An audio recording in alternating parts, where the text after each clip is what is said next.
80% of veterans are underrated because of lack of diagnosis, clear symptoms, and Nexus letters. So is a Nexus letter going to guarantee me a W when I file my VA disability claim?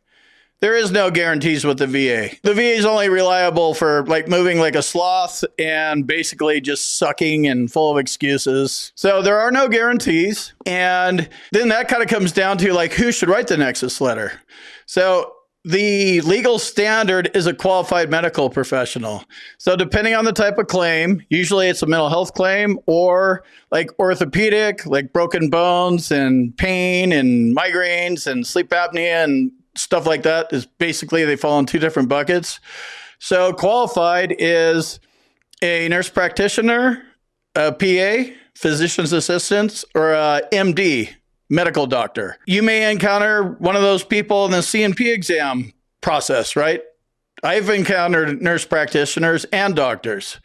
So it's just qualified. I think they do that because they do farm these things out to nurses and PAs and stuff.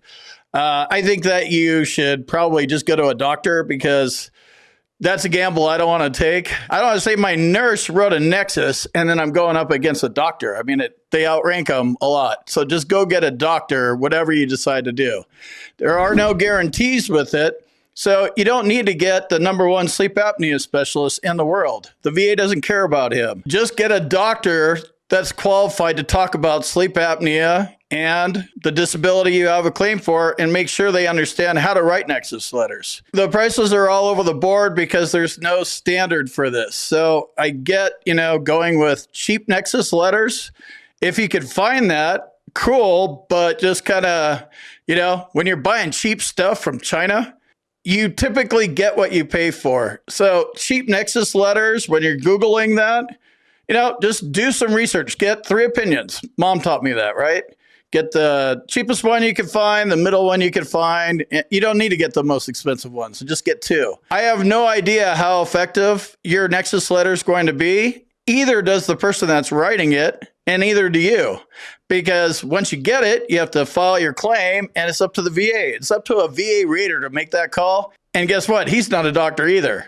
He just interprets medical records and opinions. It's a doctor that writes an opinion linking your disability to your service somehow. That's all it boils down to. It could get as fancy as you want to get it, but it's really not that fancy. But you need one, so get one. Let me jump in here real quick and tell you about my boot camp. If you want to learn more about the VA claims process, check out my boot camp. You can talk to me live. There's a link on the website and in the description, combatcraig.com. And also, if you need medical evidence like a Nexus or documenting your symptoms properly, go to our website, combatcraig.com, and it says medteam/Nexus letters. Click on that link, fill out the form, boom, you're done.